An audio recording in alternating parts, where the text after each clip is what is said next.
You were never supposed to know their names. Not the kings, not the whisperers, not the ones who watch from behind the veil. The 72 spirits of the ARS Goetia weren't carved into legend for entertainment.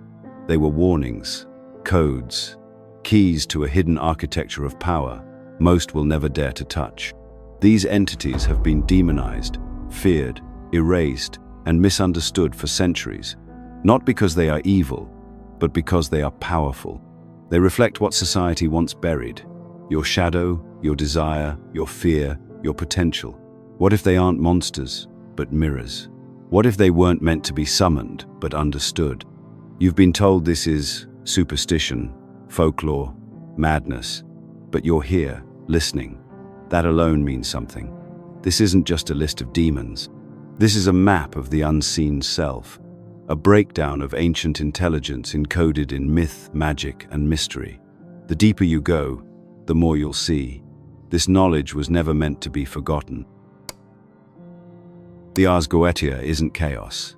It only looks that way to those who've never been taught to read between the lines.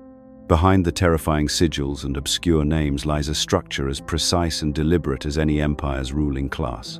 The demons of the Goetia don't just exist in a list, they exist in a hierarchy, a system, an order. And like all systems of power, it reveals more than it hides if you know how to see it. There are kings, ruling over vast dominions and commanding legions of spirits. There are princes, dukes, marquises, presidents, earls, and knights, each title carefully chosen, not randomly assigned. These aren't fanciful medieval labels. They're reflections of function, rank, and influence. Kings represent cosmic laws and full-spectrum mastery. Presidents handle the hidden, the cerebral, the subtle. Knights are executors of force, enforcers, not philosophers. Each rank, a frequency. Each spirit, a vector. Together, they form a mirror of power and intelligence, shaped not for belief, but for understanding. In ancient grimoires, this hierarchy is mapped with disturbing clarity. The King Paimon does not simply exist in the same way as the President Marbaz. One commands persuasion, control, and knowledge that bends the will of others. The other whispers secrets, heals with hands unseen, opens doors within the mind that most fear to even approach. And it's not just about what they do, it's about what they represent. The Goetia isn't a demon catalogue, it's a symbolic operating system. And the ranks? They're the folders, the layers, the strata of human and metaphysical potential. Why structure it like this? Why make spirits follow rules? Because it reflects you. It reflects the way your own consciousness is layered. The kings are your archetypal drives, the deepest forces, the internal empires that rule you even when you think you're in charge. The dukes and marquises, your learned behaviors, your psychological patterns, your internal advisors. The presidents and earls, your intellectual frameworks, the whispering voices in your head that guide, distract, or deceive. And the knights, they're what you act on. The enforcers of your beliefs, your routines, your reactions. This hierarchy exists not to be worshipped, but to be decoded. The original magicians who worked with these names weren't dabblers. They were architects of inner reality. The seals and incantations weren't just tools for summoning. They were rituals of alignment, invitations to confront power inside and out. These spirits don't just appear because you chant their name. They respond to resonance. They are archetypes that awaken when you do. But this information has been hidden, buried under centuries of fear, mistranslation, and deliberate erasure. Most modern interpretations miss the point entirely, reducing these forces to comic book villains or horror tropes.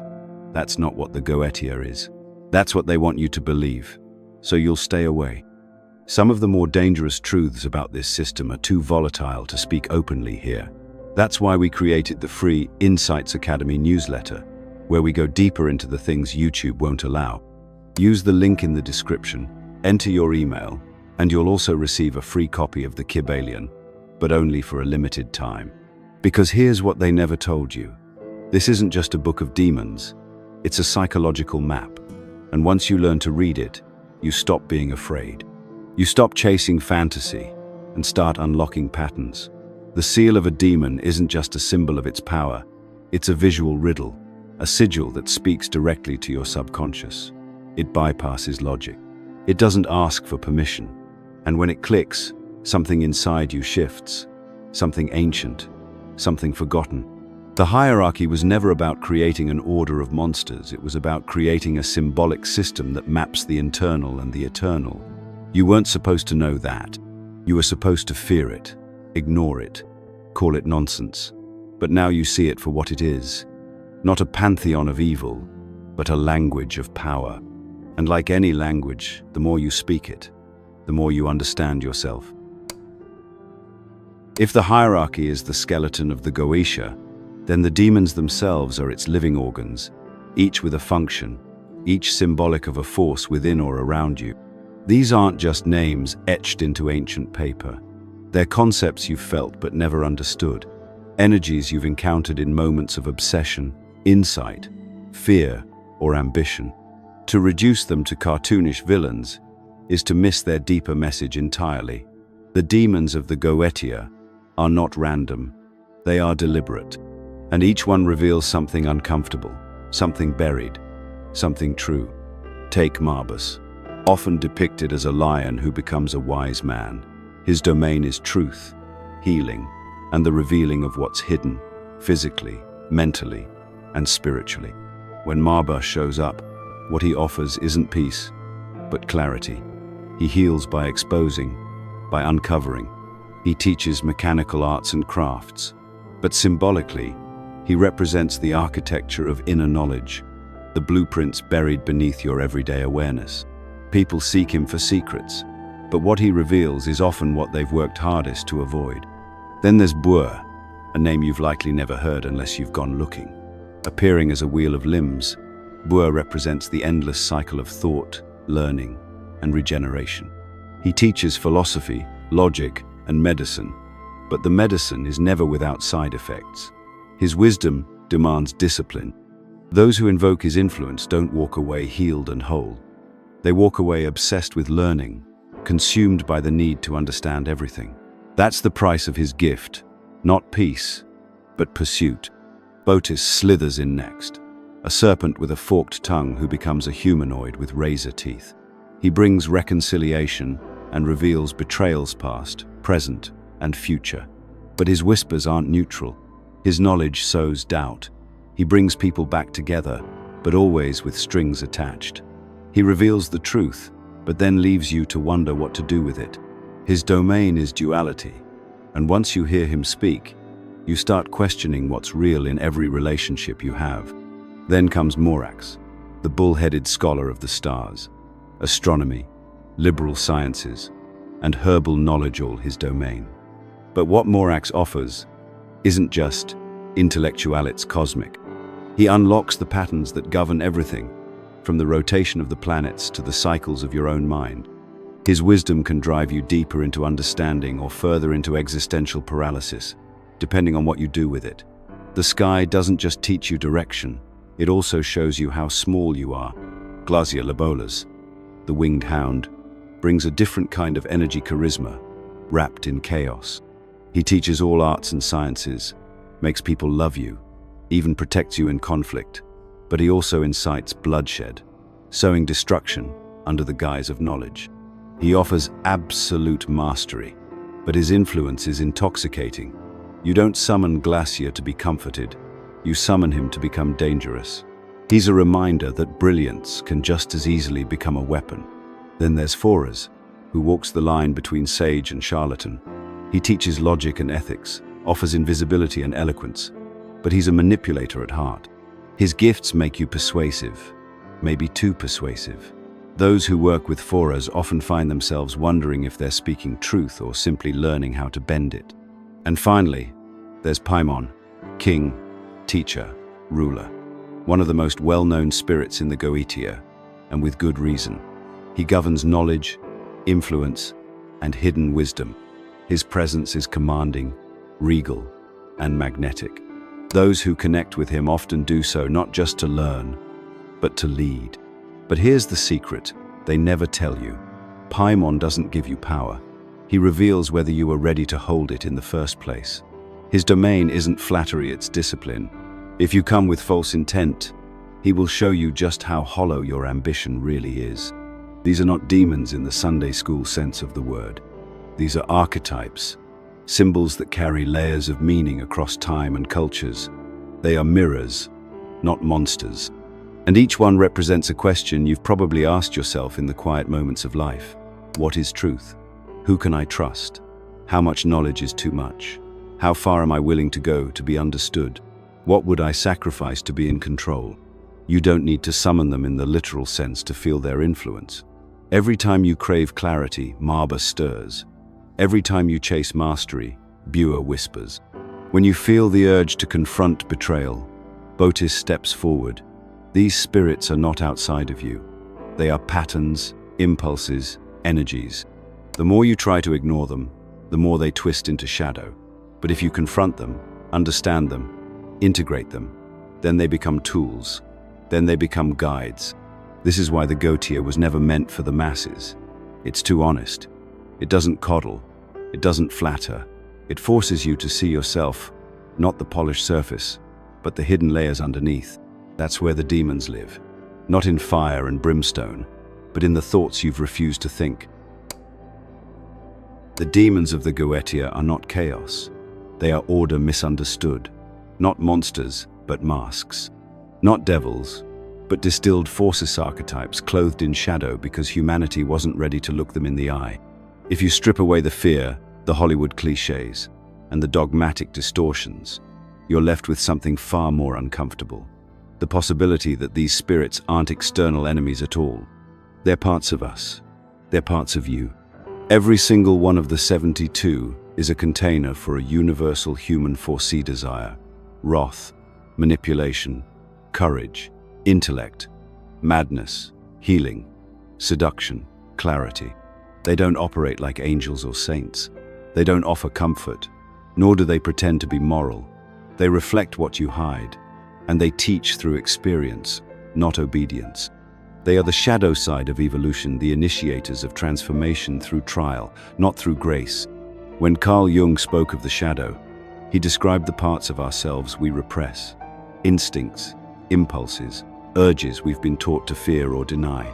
These energies don't disappear. They go underground. They fester. They wait. And when triggered, they emerge uncontrollably, often in destructive ways. The Goetia offers a different path. Meet them intentionally. Study them. Give them shape. Give them name. Give them space. In doing so, you stop being ruled by what you don't understand. You become something else entirely. Sovereign. These spirits, then, become psychological keys, and each has a unique function in the alchemy of the soul.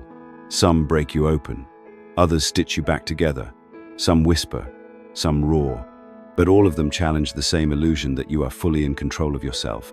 They remind you how much of your life has been driven by unconscious forces, ambition that isn't really yours, rage that doesn't belong to the present moment, shame that was never meant to be carried this long. To work with these archetypes is not to indulge in darkness for its own sake, but to recognize that true transformation cannot happen in the light alone. Fire doesn't just illuminate, it burns. And that burning is necessary. The Goetia is full of spirits who destroy illusions, dissolve ego, and tear apart the safe narratives we use to avoid accountability. That's why people fear them. That's why religions demonize them. Not because they are evil, but because they make you impossible to control. Take a closer look at the patterns they represent. Glacier Labulus, with his mastery of charisma and destruction, reveals how power and persuasion are always on the edge of corruption. Malphas, the builder and betrayer, shows how strategy can lead to strength or ruin depending on intent. Phornius, the manipulator of reputation, forces you to question whether your social image reflects who you truly are or who you pretend to be. These are not just esoteric curiosities. These are familiar faces if you've ever been ambitious, jealous, overwhelmed, obsessed, or desperate. And that's the point. You've already met them. You've already felt their influence in the decisions you've made, the temptations you've faced, the cycles you keep repeating. They've always been there, not because you summoned them, but because you were born into a human mind that carries every potential within it, light, dark, and everything between. The Goetia is not here to encourage worship. It's here to demand reflection. It dares to ask a simple but terrifying question. What if the thing you fear the most isn't a demon with horns, but a truth about yourself you've refused to admit? What if these beings were never about possession or damnation, but about liberation through confrontation, through integration, through the dangerous freedom of self-awareness? It's easy to believe that evil is out there, somewhere else, but when you realize it can wear your face, speak in your voice, and live in your motivations, that's when the real work begins. The work of initiation, the work of reclaiming every part of who you are, not just the parts that make others comfortable. In that sense, the Goetia is a tool for warriors, not for cowards. It is not safe. It's not meant to be, because the truth is, transformation never is. There's a reason the word summon stirs a mix of fascination and dread. It's one of those terms loaded with cinematic drama, drawn circles, Latin incantations, and flickering candles. But the truth behind summoning is far stranger and far more intimate than the movies have ever dared to show. Because if you think summoning a demon means simply calling out its name and watching it materialize in a puff of smoke, you're still on the surface. Summoning isn't about control. It's about alignment. And that's where the danger truly begins. Every grimoire, from the Lesser Key of Solomon to obscure Renaissance, texts warns the practitioner of the same thing. Power comes at a price. But what that price is, they rarely say directly. That's because the true toll of summoning isn't measured in blood or ritual materials. It's measured in truth. Real summoning brings you into resonance with an entity, and to be in resonance means that something inside you must already match its frequency. That's the part no one warns you about. You don't summon what you want, you summon what you are. If you stand before the seal of Glaciolabulus craving power, manipulation, or charisma, understand that he will not judge you for it, but he will magnify it. And if those desires are rooted in insecurity, unresolved trauma, or desperation, that magnification becomes your undoing. The demon doesn't corrupt you. He reveals the corruption that was already there. That is the essence of spiritual risk awakening forces that expose what you thought you had hidden, even from yourself. The mechanics of summoning are symbolic, yes, but that doesn't make them harmless. The rituals, elaborate, often arcane, serve one purpose: to focus your intent, to prepare your psyche to connect with something archetypal, ancient, and volatile. These are not spells to force obedience from spirits. They are psychological keys, and once turned, they do not easily unturn. Every action in a summoning ritual, from the drawing of a circle to the invocation of divine names, has meaning. The circle isn't just protection, it's containment, not of the spirit, but of you. The question isn't whether you're safe from the entity. The real question is, are you strong enough to withstand the reflection it throws back at you? Because make no mistake, summoning is a mirror, a brutally honest one. It shows you your own power, but also your hunger, your weakness, your contradiction. This is why the best magicians were often philosophers, alchemists, even psychologists. They knew that summoning wasn't a game, it was a confrontation. And if you're not prepared to integrate what arises, the entity doesn't vanish. It lingers, not because it's malicious, but because you've opened something you weren't ready to close. Consider this. Why would someone summon a spirit in the first place? Not for party tricks or cheap thrills. True summoning is done with purpose to gain insight, shift reality, challenge fate. But the spirit doesn't grant wishes like a genie. It responds to will refined, focused, tested will. If you lack that, you're not summoning, you're inviting chaos into a vessel too fragile to hold it. There are stories, countless ones, of people who walked away from these practices changed, some for the better, others shattered. The rituals themselves are often blamed, but the truth is simpler. They brought something forward that was always there, waiting to be acknowledged. The ritual was just the crack in the surface. The spirit did the rest. So ask yourself before going further, what is it you really seek? Not what you say aloud, but what you bury underneath, because that is what will answer. The seal you draw, the words you speak, the circle you step into, they are doorways. And doors swing both ways. Summoning isn't inherently evil. It's not even inherently supernatural, depending on how you define the term. But it is powerful, and power, by its nature, transforms. Whether that transformation elevates or destroys depends entirely on the summoner. The ritual doesn't fail if your life falls apart afterward. It worked. You just didn't realize what you were asking for. The Goetia teaches this with ruthless consistency. These spirits don't care about your morality, your belief system, or your fear. They respond to energy, to clarity, to presence. If you bring confusion, they will magnify confusion. If you bring desperation, they will reveal its roots. If you bring arrogance, they will test it. Not because they hate you, but because that is their nature. They are forces, not friends, tools, not toys. Summoning is not about commanding others. It's about seeing if you can command yourself. The seal in the book is only half the work. The rest is the condition of your inner world. And that's the part most people aren't ready to face. But if you're truly prepared, then you don't just invoke a demon. You invoke a deeper version of yourself, one that doesn't flinch in the face of truth. The ARS Goetia may be bound in old books and cloaked in medieval Latin, but don't be fooled. Its spirits are not locked in the past. They're still here. You see them all the time. Only now they wear different masks. They appear in movies, in music, in advertising, in mythology rebranded and diluted for mass consumption. Because while their names have changed, the archetypes remain untouched. The energies never left, they were simply given new scripts to perform. It starts long before most realize.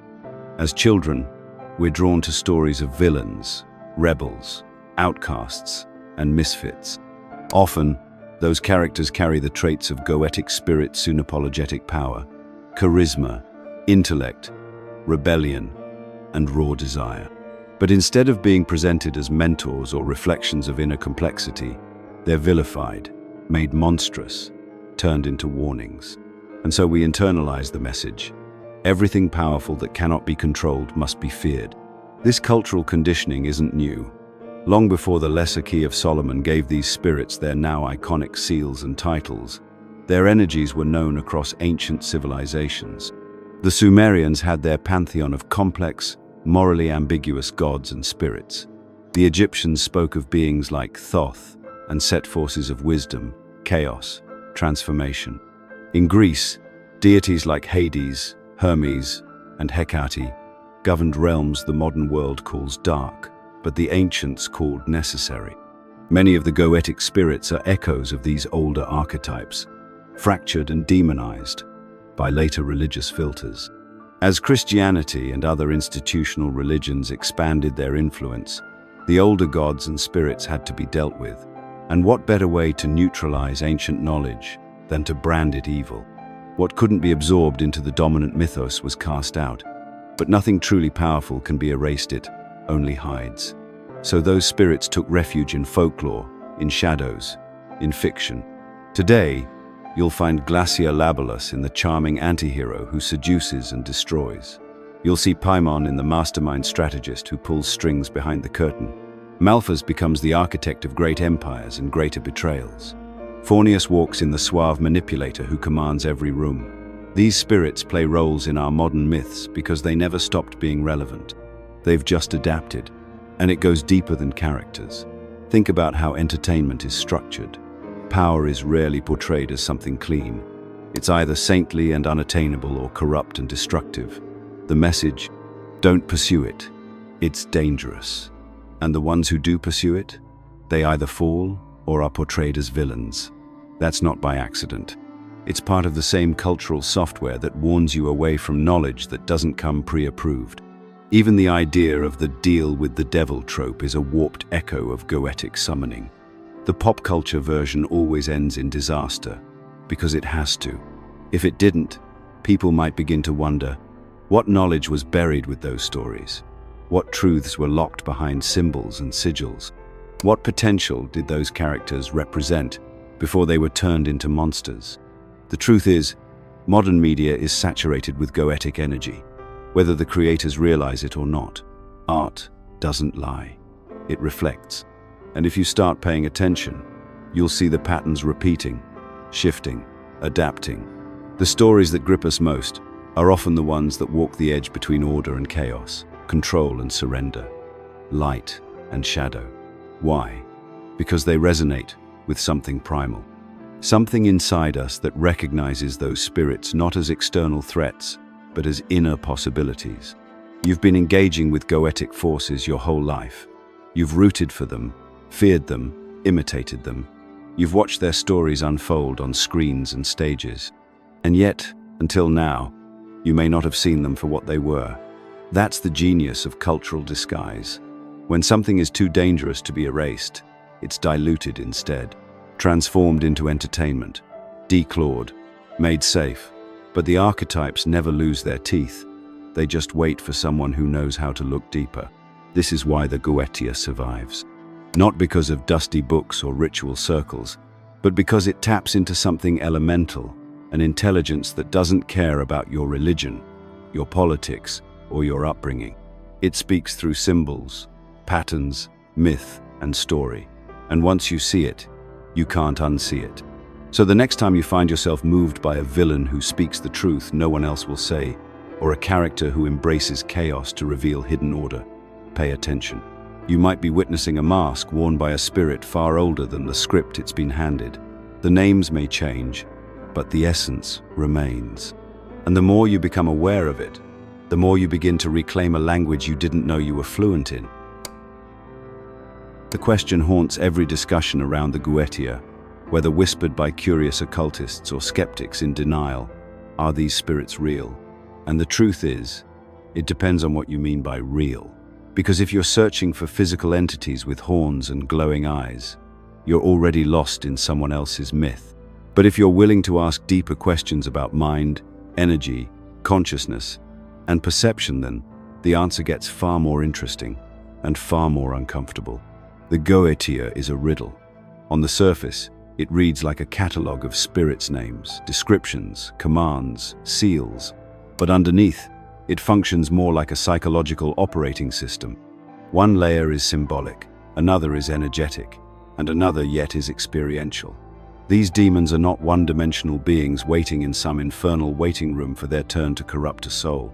They are reflections, manifestations, encoded forces that respond not to belief, but to frequency.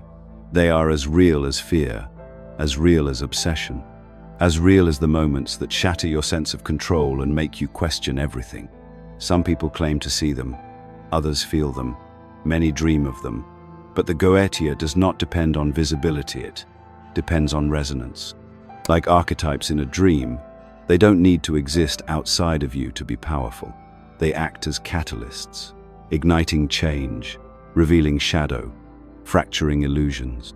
Whether you interpret that as spiritual or psychological is entirely up to you, but the effects remain the same. They disturb, they provoke, they force awareness. And that alone makes them more real than most of what fills your daily life. Consider this: the mind itself is a mystery we've barely begun to understand. Scientists can map brainwaves and synapses, but they can't explain the origin of thought, the seat of consciousness, or why certain symbols bypass rationality and strike directly at the soul. The Goetia works in that space between thought and instinct, between language and experience. You don't need to see a demon standing in your room for it to tear your identity apart. All it takes is an idea you can't unthink, a question that drills into your mind like a seed of doubt, a pull towards something you can't logically justify. That's how they appear through triggers, impulses, dreams, synchronicities. You start seeing the same name, the same symbol, the same theme. A strange pull toward a figure like Bur or Andrialphus or Paimon. You feel drawn to study them, even though you're not sure why. And the more you study, the more they unfold within you, mirroring things you didn't know you carried, or didn't want to admit you did. So are they real? Real enough to change people's lives? Real enough to drive obsession, transformation, creativity, and madness? real enough to be feared by institutions that thrive on control and obedience, real enough to have been banned, burned, and demonized by systems that couldn't risk what might happen if people accessed power from within, rather than begging for it from without. But here's the twist. The Goetia never demands belief. It doesn't care whether you think it's true. It only responds to experience. And the moment you engage with it, truly engage, it begins to shape you. Maybe not through glowing apparitions or levitating objects, but through insight, through confrontation, through the slow, steady erosion of everything you once thought was safe. Because belief is not required for truth, and truth doesn't always come dressed in white robes. Sometimes it has horns. Sometimes it whispers through ancient pages and cracked seals. Sometimes it looks you in the eyes from within your own reflection and asks the one question no system wants you to consider: what if this was never meant to be outside of you? Many who've walked the Goetic path realize this too late. They thought they were summoning something external. They thought they were calling upon demons like soldiers, like tools.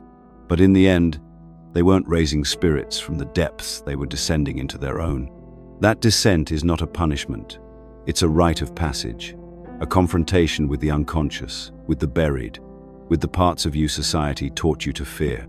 The Goetia gives those fears a face, a voice, a name, and when you can name a thing, you can begin to work with it, integrate it, own it.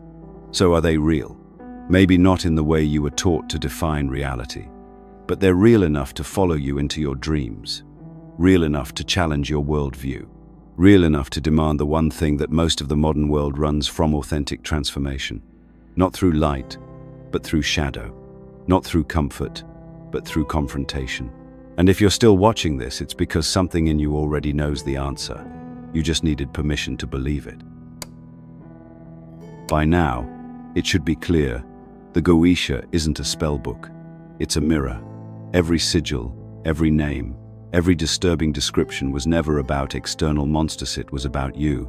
The Goetic spirits represent the shadow within. And shadow integration is not just a concept from Jungian psychology, it's the entire point of these demons. You don't command them, you meet them. You don't worship them, you recognize them. And once you do, they stop being threats and start becoming teachers. But integration is a dangerous thing for a society built on obedience. From the earliest years of your life, you were told to play nice, follow the rules, and be good. Anger was punished. Desire was shamed. Doubt was silenced. You were taught that safety lies in submission, not in strength. But all those impulses didn't vanish. They just sank beneath the surface. They became shadows. The parts of you that wanted to fight, scream, dominate, create, seduce, question, they're still there. They've just been waiting for permission to speak. This is where the Goetia becomes personal. To truly walk this path, you must be willing to meet those buried forces without fear, without denial. You must be willing to listen to the voice that says, "I want power," and ask where that need comes from.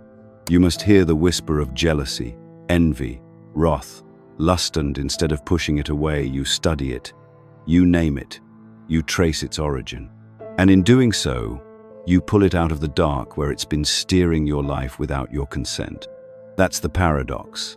The more you repress your shadow, the more control it has over you. It becomes passive, aggression, self-sabotage, anxiety, projection. But when you bring it into the light, when you face the Goetia within you, begin to transform. Each demon becomes a part of the map, showing you where you're wounded, where you've given up your voice, where your true power is still sleeping. Paimon isn't just the king of persuasion, he's the part of you that knows how to lead, how to speak with authority, how to command attention. But if you fear your voice, if you were taught to keep your thoughts quiet, that archetype will remain in exile, feeding your resentment. Marbus, the revealer of secrets, isn't just some external agenthes, the force within you that demands honesty, that wants to unearth what's hidden. Ignore him, and you'll feel lost in your own skin, a stranger to yourself. Integration is how you stop being at war with yourself. It's how you turn inner chaos into clarity. But this work isn't clean. It's not glamorous. It's messy, uncomfortable, sometimes terrifying. It forces you to shed identities that were never really yours. It will show you how much of your life was designed to please others, to fit in, to avoid being judged. And that's why the Goetia is still feared. Not because it unleashes literal demons, but because it unleashes the parts of you that can no longer be controlled. The parts that don't conform, that don't ask permission. The parts that, once awakened, refuse to go back to sleep. This isn't about ego inflation. It's not about becoming some self-proclaimed sorcerer drunk on personal power. True shadow integration breeds humility, not arrogance. It humbles you because it shows you just how much of your suffering came from within. It breaks the illusion that your life was shaped only by external forces. And in that brokenness, you find something rare, accountability. And with that, real sovereignty begins. Shadow work through the lens of the Goetia isn't a side quest. It's the path. Every demon becomes a dialogue. Every uncomfortable emotion becomes a clue. Every judgment you've projected onto others becomes a mirror, pointing back to some part of you you've tried to escape. And when you do the work, not once, not perfectly, but consistently, you stop reacting to life like a victim of unseen forces. You start responding like someone who knows where those forces live and how they move. You stop fearing your anger and start learning from it. You stop running from your cravings and start understanding their root. You stop pretending you're powerless and start learning to wield your will with precision. That's what the ancient grimoires never told you directly. The spirits of the Goetia were never meant to be external masters. They were always fragments of your inner architecture. And summoning them, truly summoning them, was never about Latin chants or complex diagrams.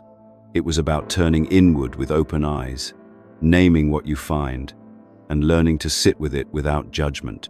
This is the real work, the dangerous work, the sacred work. The system doesn't want you doing it because an integrated human is a sovereign human, and a sovereign human doesn't bow easily. A sovereign human doesn't obey blindly. A sovereign human cannot be sold a lie about their worth, because they've already stared their demons in the face and survived. The Goetia was never meant to be read by the masses. It was never meant to survive. Its very existence is an act of defiance, an encoded threat to every institution that profits from ignorance, obedience, and fear. Because if people truly understood what this system of spirits represents, the illusion of external authority would begin to crumble. Not because demons would rise from the depths, but because people would realize the depth of their own buried power. For centuries, control was maintained, not just through force, but through limitation of knowledge, access, language. Spiritual literacy was for the priests. Interpretation was monopolized. The divine was externalized, distant, something you could only approach through someone else's permission.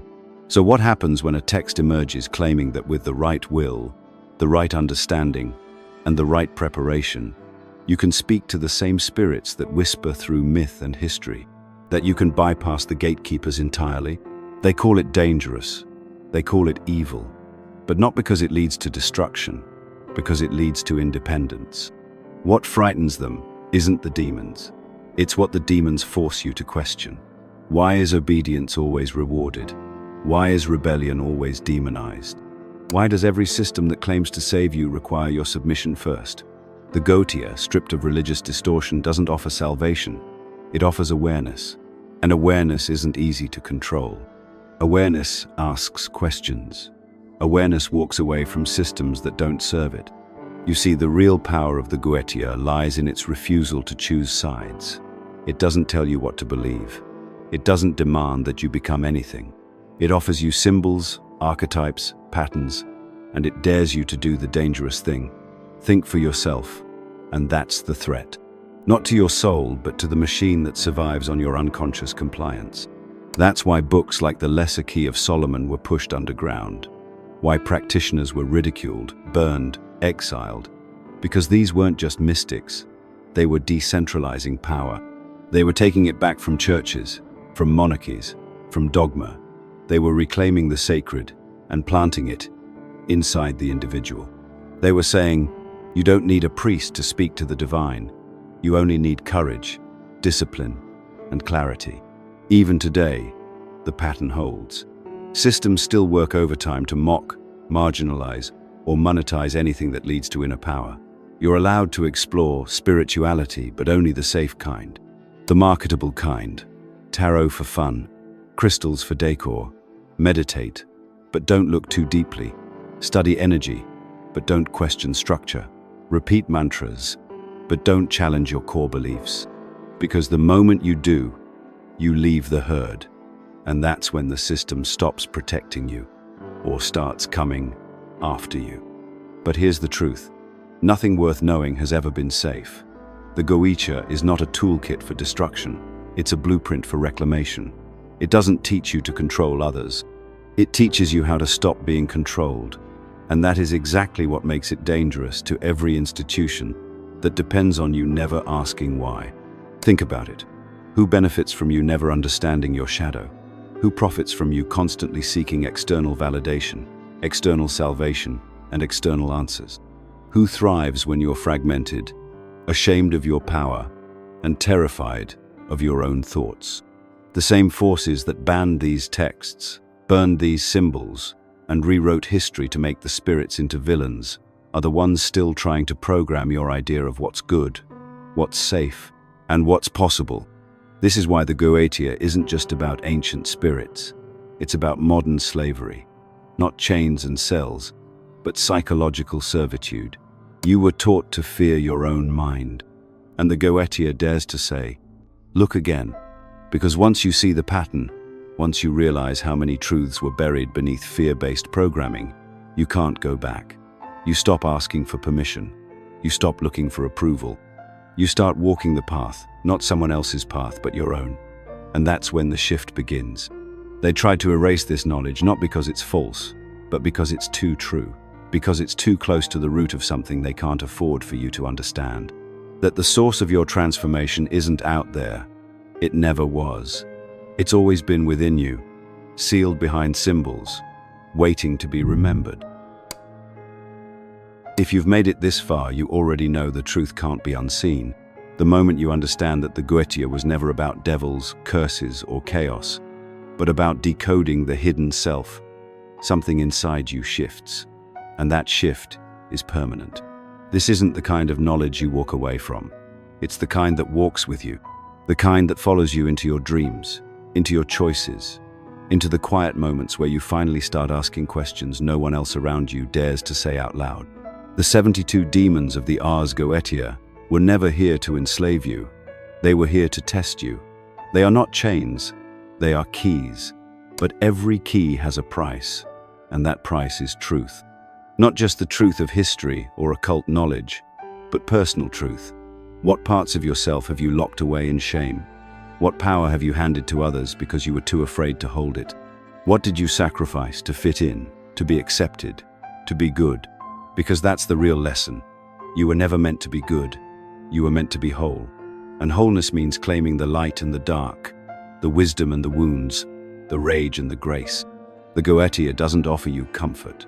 It offers you a throne, the kind you have to earn by sitting with everything you've been taught to fear. You see, the final seal isn't a diagram in a book. It's a decision, a moment of awareness where you stop living as a fragment and start walking as a force. Not because you've mastered the spirits, but because you've met yourself through them. And that self is dangerous, not in the way you've been warned about, but in the way that systems fear. Because once you know who you are, you stop being easy to manipulate. You stop following scripts. You start rewriting them. So what now? You've been handed the map. You've seen how deep this knowledge goes, how it was buried, distorted, demonized. Not to protect you from it, but to protect others from what you might become if you understood it. And that power, your power, no longer belongs to the shadows. It belongs to you. But here's the thing about power. It's useless if it stays theoretical. This isn't about collecting facts or stacking esoteric trivia. It's about embodiment. It's about stepping into your day differently, seeing your emotions differently, noticing the patterns, claiming the triggers, owning your role in your reality. It's about shifting from passive consumer of life to conscious creator of it. The Goetia wasn't written for dabblers. It was written for those willing to walk through their own fire and come out tempered, not burned. And if you want to keep going deeper, beyond what platforms like this will ever let us fully say, then join us in the Insights Academy newsletter. It's free, it's uncensored, and you'll get a digital copy of the Kybalion just for signing up. There's no fluff, only hidden truths and tools that most people will never hear about. Go to the link in the description. If you're watching this and you don't join, you're choosing to stay at the surface. This journey with the Goetia isn't about becoming someone else. It's about returning fully to yourself. These spirits were never gatekeepers. They were initiators, each one calling out to a part of you that's been waiting to wake up. Some of you already feel it. You're already hearing it. That quiet pull back toward the inner temple, toward the version of you that doesn't apologize for existing, that doesn't wait for permission to speak, to act, to know. You've looked behind the curtain. You've heard the names. You've traced the symbols. But what comes next is what matters most, because this path doesn't end with knowledge. It begins with responsibility. What you do with this is entirely up to you. You can close this video, shake it off, pretend it was all just metaphor. Or you can choose the harder path, to keep walking, to keep questioning, to keep remembering who you were before the world told you who you were supposed to be. The ARS Goetia was never just a book. It was a mirror. And now that you've looked into it, the only question left is, what will you do with what you saw? If this video resonated with you, let us know by commenting. I understood it.